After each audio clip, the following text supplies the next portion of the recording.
যুক্তিবিদ্যা প্রথম পত্র ক্লাসে সবাইকে স্বাগত। আমি শামিমা শাহীন, সহকারী অধ্যাপক, যুক্তিবিদ্যা, police line school and college, Rangpur.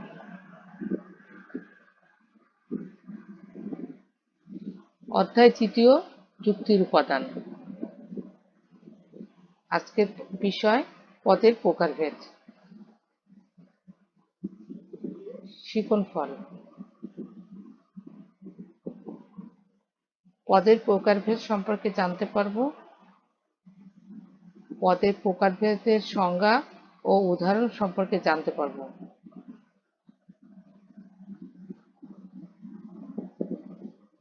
ভূমিকা। বিভিন্ন নীতি অনুসারে পদসমূহকে বিভিন্ন ভাগে ভাগ করা যায়। যেসব ভিন্ন নীতি অবলম্বন করে পদকে বিভক্ত করা যায় তা নিম্নে উল্লেখ করা হলো। তোমরা ছকটি দেখো, ছকের মধ্যে আছে বিভাজন নীতি, পদের প্রকারভেদ। বিভাজন নীতি শব্দ সংখ্যা সরল ও যৌগিক, বস্তু সংখ্যা বিশিষ্ট ও সাধারণ পদ, বস্তু সমষ্টিবাচক ও অসমষ্টিবাচক পদ, গুণের অস্তিত্ব অনস্তিত্ব, সদার্থক নয়ার্থক ও ব্যয়ার্থক পদ, বিরোধিতা বিপরীত ও বিরুদ্ধ পদ, অর্থ একার্থক অনেকার্থক পদ, বস্তু ও গুণের পার্থক্য, বস্তুবাচক ও গুণবাচক পদ, সুনির্দিষ্টকরণ নির্দিষ্ট অনির্দিষ্ট পদ, নির্ভরতা নিরপেক্ষ ও সাপেক্ষ, ব্যক্তাত্ব ও জাতাত্বের অস্তিত্ব, জাতাত্মক ও অজাতাত্মক পদ। প্রিয় শিক্ষার্থীরা, তোমরা যে শ্রেণীবিভাগটা দেখতে পেলে, এই শ্রেণীবিভাগের ধারাবাহিকতা হিসাবে আমরা শুরু করছি সরল ও যৌগিক পদ। সরল পদ, যে পদ মাত্র একটি শব্দ দ্বারা গঠিত তাকে সরল পদ বলে। আবার বলি, যে পদ একটি মাত্র শব্দ দ্বারা গঠিত তাকে সরল পদ বা একশাব্দিক পদ বলে। যেমন খেয়াল করো, কলম, টেবিল, দয়ালু, বই ইত্যাদি। এগুলি সরল পদ এই কারণে, কারণ এই পদগুলো দ্বারা একটি মাত্র শব্দ দ্বারা একটি শব্দ দ্বারা গঠিত।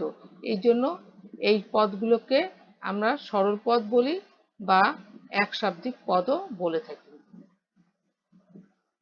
যৌগিক পদ, যে পদ একের অধিক শব্দ দ্বারা গঠিত তাকে যৌগিক পদ বা বহুশাব্দিক পদ বলে। যে পদ একের অধিক শব্দ দ্বারা গঠিত তাকে যৌগিক পদ বা বহুশাব্দিক পদ বলে। যেমন লাল কুকুর, একটি মেধাবী ছাত্র, বাংলাদেশের বর্তমান প্রধানমন্ত্রী ইত্যাদি পদগুলো যৌগিক পদ। এখানে খেয়াল করো যে লাল কুকুর দুটি শব্দ দ্বারা, একটি মেধাবী ছাত্র তিনটি শব্দ দ্বারা, বাংলাদেশের বর্তমান প্রধানমন্ত্রীও তিনটি শব্দ দ্বারা। এই জন্য এখানে একাধিক শব্দ আছে, এই জন্য এই পদগুলোকে বলা হয় যৌগিক পদ বা বহুশাব্দিক পদ।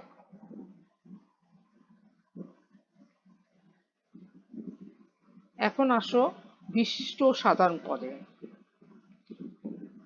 বিশিষ্ট পদ, যে পদ একই অর্থে একটিমাত্র ব্যক্তি, বস্তু, স্থান বা গুণের উপর আরোপিত হয় তাকে বিশিষ্ট পদ বলে। যেমন রবীন্দ্রনাথ ঠাকুর, তাজমহল, ঢাকা, সত্যবাদিতা ইত্যাদি, একটি কলম, এই কলমটি ইত্যাদি। বিশিষ্ট পদ দুই ভাগে বিভক্ত: অর্থপূর্ণ ও অর্থহীন বিশিষ্ট পদ। অর্থপূর্ণ বিশিষ্ট পদ হচ্ছে যে পদ কোনো অর্থ বা গুণের মাধ্যমে কোনো বিশেষ ব্যক্তি বা বস্তুর উপর আরোপিত হয় তাকে অর্থপূর্ণ বিশিষ্ট পদ বলে। যেমন শেরেবাংলা, বঙ্গবন্ধু, সপ্তম আশ্চর্য ইত্যাদি। এখানে খেয়াল করো যে অর্থপূর্ণ কেন বলা হচ্ছে, কারণ এখানে শেরেবাংলা বলতে একটা অর্থের ভিত্তিতে নামকরণ করা হয়েছে, বঙ্গবন্ধু একটি অর্থের ভিত্তিতে করা হয়েছে।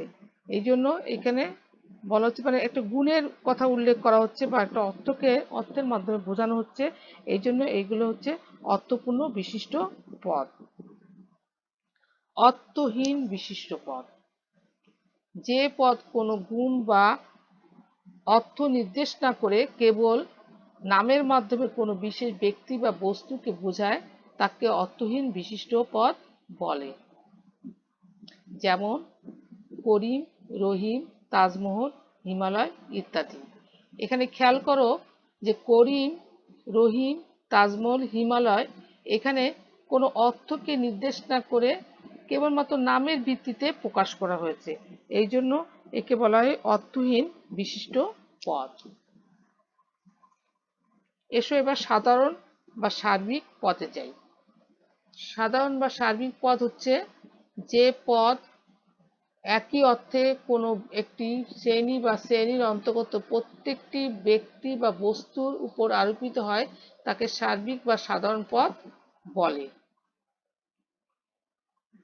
যেমন মানুষ, টেবিল, বিড়াল, কুকুর ইত্যাদি।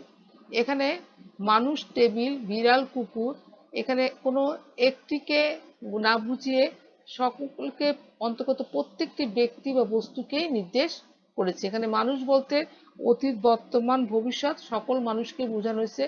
টেবিল বলতে সকল টেবিলকেই একই অর্থে প্রকাশ করেছে, এই জন্য এটা হচ্ছে সার্বিক সাধারণ পদ। বলে রাখি এইটাকে সামান্য পদও বলা হয়ে থাকে।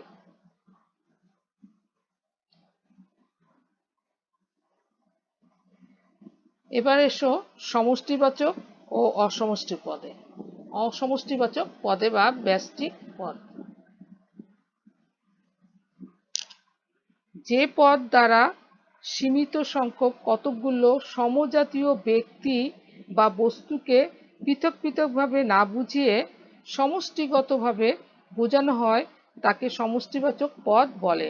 আবার বলি, যে পদ দ্বারা সীমিত সংখ্যক কতকগুলো সমজাতীয় ব্যক্তি বা বস্তুকে পৃথক পৃথকভাবে না বুঝিয়ে সমষ্টিগতভাবে বোঝানো হয় তাকে সমষ্টিবাচক পদ বলে।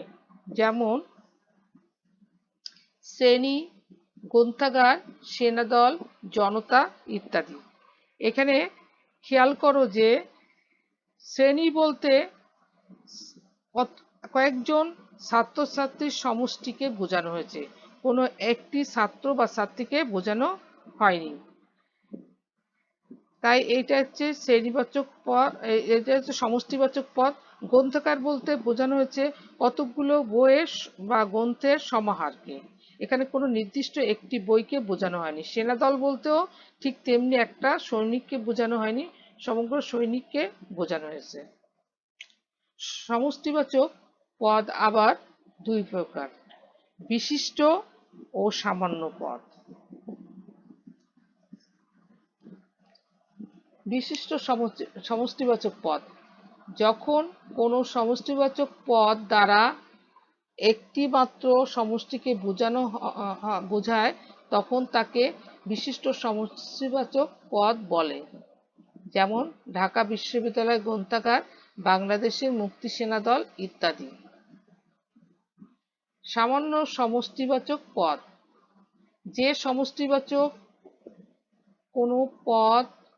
সমষ্টিবাচক পদ কোনো অনির্দিষ্ট সংখ্যক সমষ্টির প্রত্যেককে বোঝায় তাকে সামান্য সমষ্টিবাচক পদ বলে। যেমন গ্রন্থাগার, সেনাদল। এই বিশিষ্ট সমষ্টিবাচক এবং সামান্য সমষ্টিবাচকের মধ্যে পার্থক্যটা খেয়াল করো যে বিশিষ্ট সমষ্টিবাচক পদে বলা হচ্ছে যখন কোনো সমষ্টিবাচক পদ দ্বারা একটি মাত্র সমষ্টিকে বোঝায়। যেমন এখানে বলা হচ্ছিল ঢাকা বিশ্ববিদ্যালয় গ্রন্থাগার, এখানে ঢাকা বিশ্ববিদ্যালয় গ্রন্থাগার গ্রন্থাগারটা যদিও সমষ্টিবাচক পদ, কিন্তু এটা বিশিষ্ট এই কারণে এখানে নির্দিষ্ট করে ঢাকার কথা, ঢাকা বিশ্ববিদ্যালয় উল্লেখ করা হচ্ছে। এবং নিচের উদাহরণ দেখো, গ্রন্থাগার, গ্রন্থাগার বলতে এখানে সমগ্র বইয়ে কতগুলো গ্রন্থের সমাহারকে বোঝানো হয়েছে, এখানে কোনো নির্দিষ্ট করে বোঝানো হয়নি। অসমষ্টিবাচক পদ, যে পদ দ্বারা একই গুণ বিশিষ্ট কোনো অনির্দিষ্ট সংখ্যক ব্যক্তি বা বস্তুকে সমষ্টিগতভাবে না বুঝিয়ে পৃথক পৃথকভাবে বোঝানো হয় তাকে অসমষ্টিবাচক পদ বলে। যেমন বই, কলম, ছাত্র, শিক্ষক ইত্যাদি।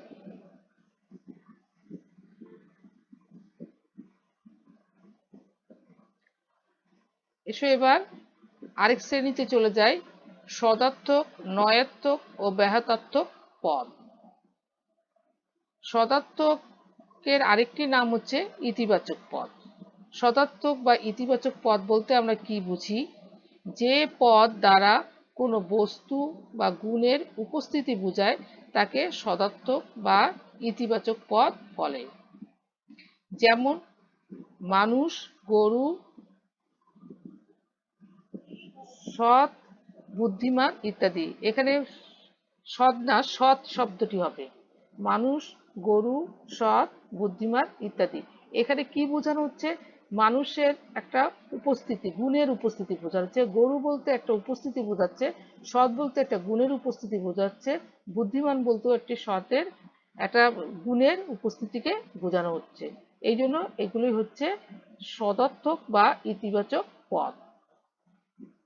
নয়ার্থক বা নেতিবাচক পদ, যে পদ দ্বারা কোনো বস্তু বা গুণের অনুপস্থিতি বা অভাব বোঝায় তাকে নয়ার্থক বা নেতিবাচক পদ বলে।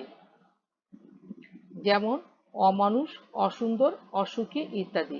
এখানে মানুষের অযুক্ত করে মানুষের অভাবকে বোঝানো হয়েছে। সুন্দর, অসুন্দর বলা হয়েছে, সুন্দরের অভাবকে বোঝানো হয়েছে। সুখী, অসুখী, এখানে সুখের অভাবকে বোঝানো হয়েছে। এই জন্য এগুলো হচ্ছে নেতিবাচক পদ।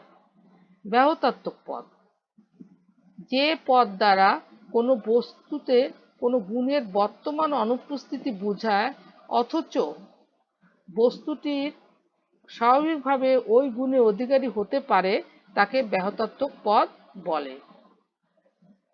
যেমন অন্ধ, কালা, বোবা, খোড়া ইত্যাদি।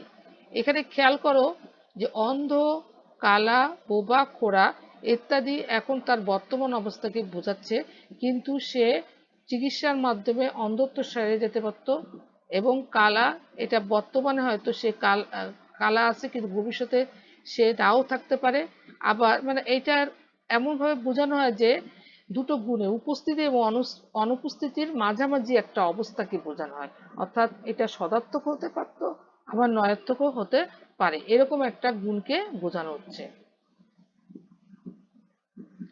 প্রিয় শিক্ষার্থীরা, তোমরা এই যে শ্রেণীবিভাগগুলো, পদের শ্রেণীবিভাগগুলো দেখলে, এগুলো খুব সুন্দর করে মুখস্থ করবে, বুঝে বুঝে মুখস্থ করবে এবং বুঝে তার উদাহরণ জানতে পারবে এবং পরবর্তী ক্লাসগুলো খুব সুন্দরভাবে উপভোগ করবে।